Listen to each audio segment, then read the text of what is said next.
Are you sick and tired of being sick and tired? Do you feel hopeless as everything seems to be getting worse around you? Are you looking for an actual solution to your problems that will actually work? What if I told you that there is a way out of your horrible situation that you're in?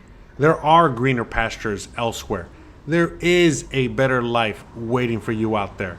Hey guys, welcome back to another episode. In this episode, we will be talking about what you need to do in order to leave your crappy situation for good. How to move to another country for a fresh start. We will talk about how you can finally take back control of your life. All is not lost. There is a very real solution to your problems. And it all starts by you breaking up the toxic relationship that you are in right now with your home country. Let's be real here. Your life sucks. Bruh. And you need an actual solution.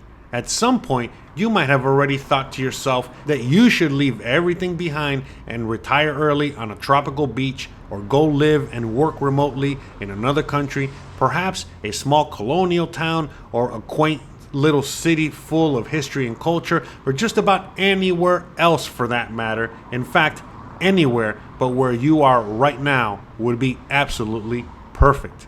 In fact, you might only see this as a dream that only exists in your mind and will never come true. Well, guess what? You're wrong. It's only a dream if you do not take any action. There is a better way of life waiting for you out there. You just have to go and make it happen and not just continue to dream about it. You have constantly been told your whole life that as an American, you have the best possible life ever, that people in other countries have it much worse than you do. So no matter what hardship you are going through, you need to stop complaining, suck it up, and get back to work. Bruh. But you and I both know that simply isn't true. You see it for yourself every single day on social media. You see how so many people from around the world live in relative peace and harmony. You see how so many people in other countries are living a much better life than you. In fact, millions of people around the world are living much more prosperous lives and living in better conditions and in much more modern and better equipped cities than anything you're going to find in the USA these days. So what gives? What is actually going on? Why don't you have access to a better life living in the greatest country in the world? Why is it that you have to work 40 to 50 years of your life to achieve the same life many people already have and enjoy right now? Why is it that you have to slave away most of your life to be able to live out your dreams? What about just living your dreams right now? What about living your retirement right now? Why wait? Nothing in life is guaranteed besides death. So why waste it all away for what seems like nothing at the end of the day? Something is incredibly off and you know it, but you also feel helpless in trying to change it. But are you really helpless, or is that what they want you to think? Everywhere you look in the USA, it is full of hatred, sadness, and decay. You spend most of your life in an office, your home, or a car. Most things have a sterile look and feel to them.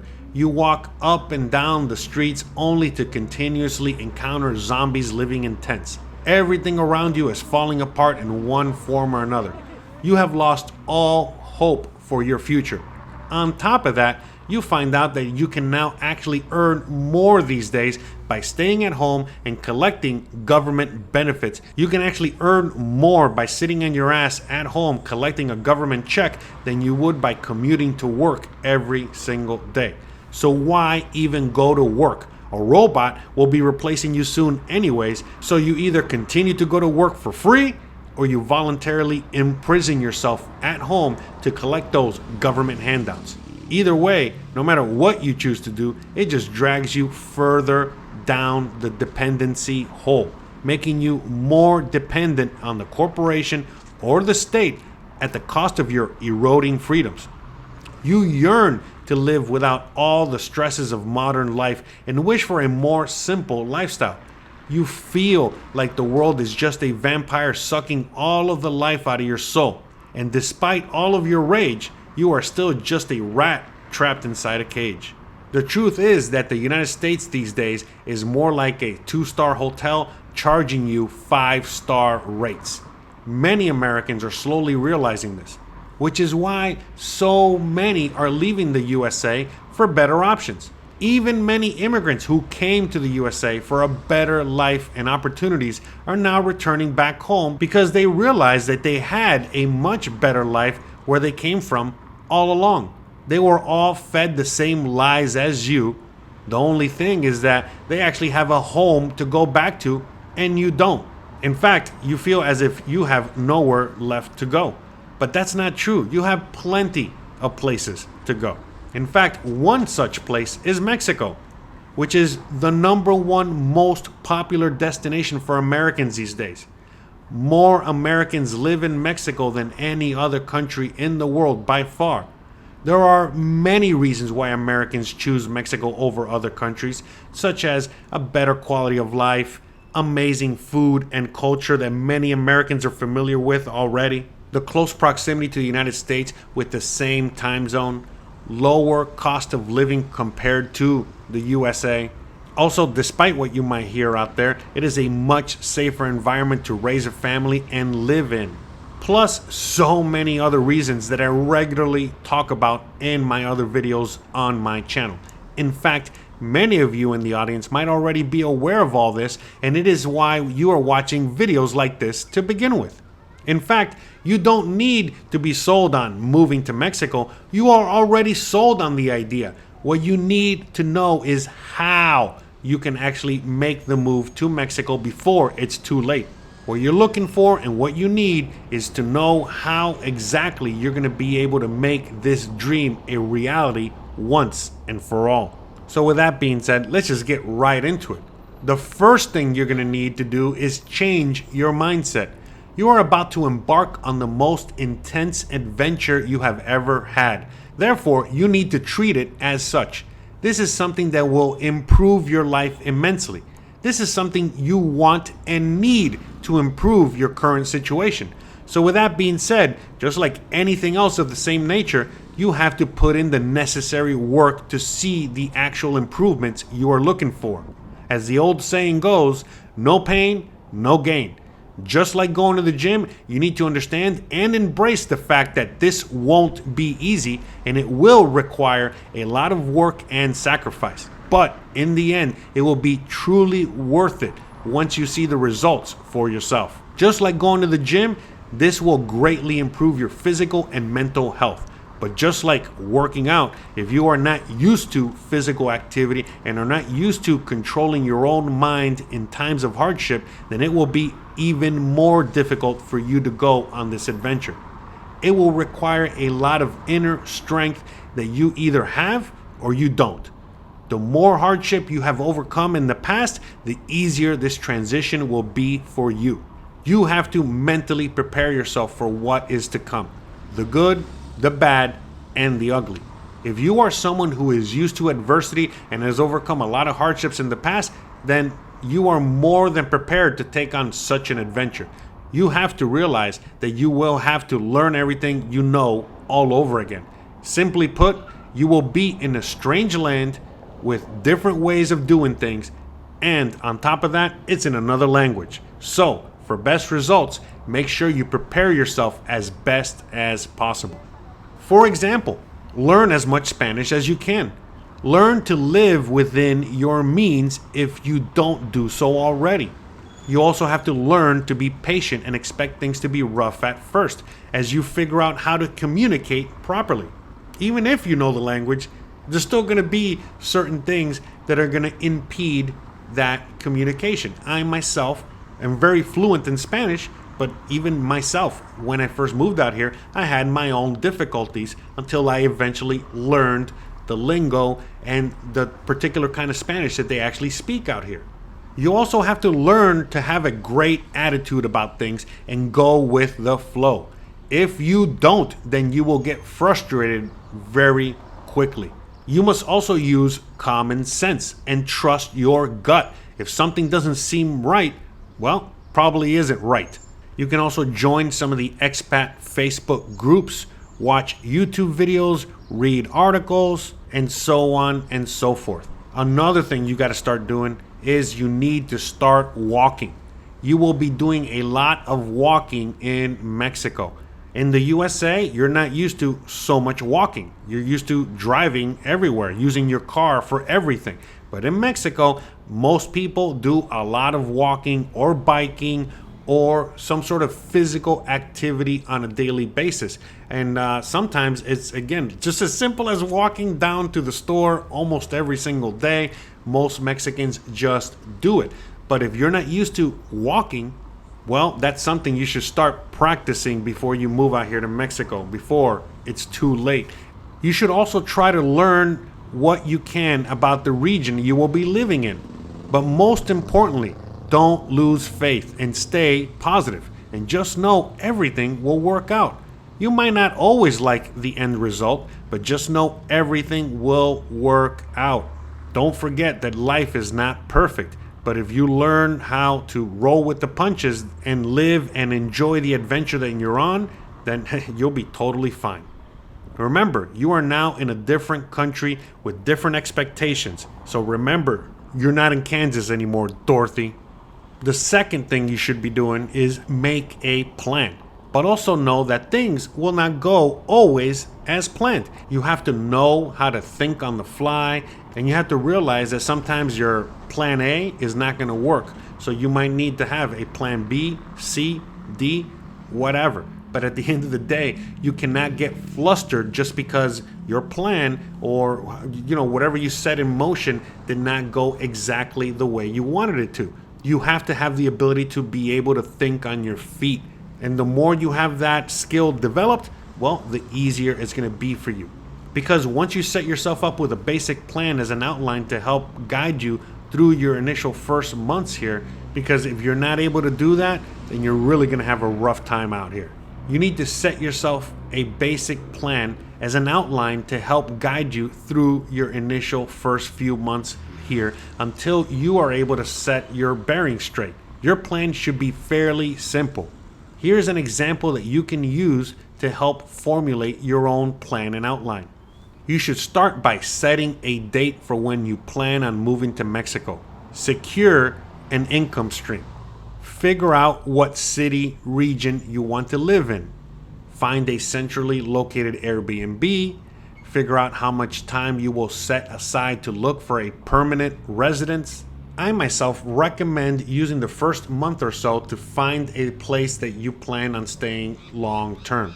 Again, you yourself might need more time than a month or less time. Regardless, in my opinion, I think a month should be plenty of time to find the place that you plan on living in once you're already here. Once you find the home that you're going to be moving into, well, you move into that new home, start living life, and figure out your residency status if you haven't already. Everyone is different and we all have our own unique situations. There are many other things you can add or subtract from the example I just gave you right there. Some of you guys will want to start making contact with other American expats as soon as you arrive, and others will not want to do it at all. In fact, some of you guys, like myself, will just go solo until eventually you find other Americans or expats that live out here, and eventually you might make some friends with them. Some of you, just like me, will speak fluent Spanish, and others can barely say, "Hola, señor." Bruh. So again, all these variables are going to depend on how you formulate your plan and how well you're going to be able to execute that plan. Regardless, all this is going to help you organize your thoughts and put your mind at ease, since you will have a basic guideline from which to work from. Number 3, make sure to have a secure income stream, whether it is a retirement check or pension or a remote job or whatever other way you plan on sustaining yourself. Just make sure you have money. There are no basic remedial jobs for you in Mexico. Do not come to Mexico thinking you will just get a normal job and everything will be fine. Because, spoiler alert, it won't be fine. And you won't find any work you are willing to do for the pay they're willing to give you. First and foremost, every employer in Mexico by law has to show favoritism to Mexican employees, meaning that if there is another Mexican who wants that job, they have to be offered that job first. You as a foreigner come last and are only considered to be hired if there are no Mexicans to fill that job. You also need a work permit and need to know fluent Spanish. Plus, you cannot forget that you will be getting paid in Mexican wages. So if you expect to work at a Walmart, for example, then expect to be getting paid around $500 a month for 40-hour weeks. So if you're not willing to work 160 plus hours a month for a measly $500, don't even think about working a remedial job. It's just not going to happen. Now, it's not to say that you cannot work in Mexico for a Mexican company. Of course you can. In fact, there are many high-level jobs available out there that pay very well from many big corporations and Fortune 500 type of companies that reside in Mexico. Will have job openings for people like you, for you to do, assuming that's what you want to do. Knowing fluent Spanish and fluent English, plus whatever high-level skill you have, are in high demand out here in Mexico. So again, if you have those available to you, then yeah, you probably will be able to get some sort of job out here in Mexico. But you got to do that work to find that job. In fact, many of you could inquire with your own company in the United States and see if there are any job openings in Mexico that would allow you to transfer to Mexico, for example. Now, assuming that your company that you work for has no ties to Mexico, therefore no openings in Mexico, then you can inquire with your own job to see if there are any remote job openings which you could transfer to and do from Mexico. Remember, your own job might already have remote job openings that you could do. They're just going to pay you a lot less. But, well, if you're going to be able to do it remotely and you can do it in another country, well, why not take up that job offering? It's exactly what you're looking for. You might be getting paid less, but if your cost of living is significantly reduced by moving to Mexico, well, it all balances out. Now, besides cashing a retirement check every month or having a traditional remote job, the most popular option for people looking to move to Mexico is to become a digital nomad, which is basically just a fancy term for remote worker. There are many ways you can go about this. As mentioned before, you can simply get a traditional remote job you can do while living in Mexico, or you can find yourself a new remote job. For example, you can teach English online without having to be an actual teacher. You can also learn a skill such as coding and find yourself a coding job, or simply freelance that skill. Now, for many of you, the idea of being your own boss is very appealing, so you can start a business or run your current business from Mexico. You can also find a bunch of different freelancing gigs online to supplement your income that way. In fact, I have an extensive list of digital nomad type jobs on my website. In case you're interested, then you can go on ahead and check those out. You can even start a small business out here in Mexico. But in the end, whatever it is you do, just make sure that it is something that will be able to sustain you out here in Mexico. So plan accordingly. If you don't, then you will soon find yourself on your way back home with your tail between your legs. Number 4, start to downsize. For some of you, this is easy since you might not have a lot left, therefore nothing to really downsize. But for others, this is where the real challenge begins. Once you have already made the decision to move to Mexico, start getting rid of things that you do not need and do not want. Do not buy anything new unless it is something you will need or will want for your upcoming move to Mexico. No matter what your situation is, this is something everyone will have to deal with to some degree. Even when I lived in a room in a house with a bunch of roommates and I had to leave Los Angeles and move to Mexico, even though everything I owned could fit in the trunk of my car, I still had to downsize. It's not just getting rid of unnecessary clutter, but it's also starting to wrap your head around the fact that you will have to start living a very minimalistic life and to get even more frugal than you might be used to. Simply put, The less you have, the easier it will be for you to move. Number 5, start to make connections before you move out to Mexico. A great way to start doing this is by joining a bunch of the Mexican expat Facebook groups. Start asking questions. Start making friends. Heck, start making plans if you already think that you're going to be out here fairly soon. Either way, start making connections with people to make your move go as smoothly and as easy as possible. That way, when you arrive, you can hit the ground running and you won't feel so alone and overwhelmed. I know for a lot of people out there, it is easier for you to do it all alone, but that is not the case for everyone. So, for those of you out there that are not seasoned solo travelers, please consider making at least a few connections before you take the giant leap of faith that is moving to Mexico. Number 6, you need to figure out your residency situation. This is something you will have to deal with at some point, whether you like it or not. Some of you out there in the audience, this is a non-issue since you will simply be able to qualify for temporary or permanent residency at a Mexican consulate before coming to Mexico. But for the rest of you out there, you will most likely be entering Mexico on a 180-day tourist visa. You need to figure out a solution to eventually get yourself a temporary residency. In the meantime, you will have to go on border runs every 180 days to renew your FMM tourist visa until you can qualify for temporary residency through the RNE program or through whatever other means you choose to get your residency. Speaking of the RNE program, if you have visited Mexico in the past 10 years or so, then you already qualify for residency through that program. If you have never been to Mexico and can afford to visit Mexico before moving to Mexico, then you should do so. Not only will you be able to see Mexico and see if it's right fit for you or not, but you will also be able to get an entry into Mexico, which is a stamp on your passport that will qualify you for the RNE program in the future when the time comes for you to get your residency. In fact, if you need more information on the RNE program, please check out this video that I'm going to be linking at the end of this one. It will include all the information you will need.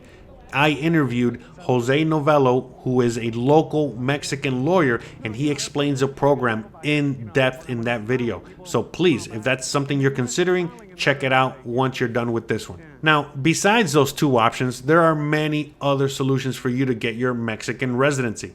But regardless of what your situation is, make sure to have a game plan. This is very important for you to take care of if you plan on staying in Mexico long term. And number 7, last but not least, once you arrive and get initially settled in, start exploring and start immersing yourself in your new city. Embrace the fact that you are now an immigrant in another country and start assimilating yourself as best as you can to your new life. As I said earlier, if you look at this as an adventure, as a journey, then you will truly be happy. But if you look at this as more of a chore and feel forced to do it, then this will quickly turn into a living nightmare for you. So make sure, as I said earlier, to have the right mindset, or else you're going to be paying the price later on. You need to remember that the reason you are doing this to begin with is because you are miserable in the current situation that you are in. Therefore, you have to embrace fully this new chapter in your life. Embrace the hardship that will inevitably come as a result of you making this change. Nothing in life is worth having is easy. Anything worth having comes at a cost, but are you willing to pay that cost? You have a choice, comfort or freedom. Living your current life offers you certain comforts you might not be willing to let go of. But if you do let go of those comforts and embrace the challenges that will await you, then I can promise you that you will be a much happier person. If you have made it this far in the video, then stop thinking about it and just do it. You already know what you need to do. You don't need some guy in a stupid video to tell you what you already know and what you need to do for yourself. You need to go live that life you deserve and have always dreamed of. It's not going to magically appear one day. You have to go and create it for yourself. So, with all that being said, I want to give a big, huge shout out to all of my members. Whether you're a member on YouTube, a member on Patreon, a member on Buy Me a Coffee, wherever you're at, however you support the show, I want to give a super duper big shout out to all of you guys. You guys really do help me be able to produce this show. And again, if it's not for the support that I get from all of you guys out there, I wouldn't even be able to feed my horse. Speaking of which, Lambo says, thank you. Thank you guys. Love you guys. Appreciate you guys. Again, I want to give a shout out to every single one of you guys, no matter what it is you do to help out the show, whether it's sending a few bucks, whether it's sharing the video, whether it's leaving a comment down below, or answering people's questions that have, concerns or comments that I myself cannot answer because I don't have the answer for. Whatever it is you do out there, again, I want to give you a really big, huge shout out and a big thank you. I really appreciate all of you guys out there more than you could ever imagine. So, with all that being said, you already know the deal, guys. If you like this kind of content, don't forget to please like, please subscribe, please share, please hit that bell icon, but more importantly than anything else, please stay awesome. Thanks again for watching, and I'll see you guys on the next one. Bye, guys.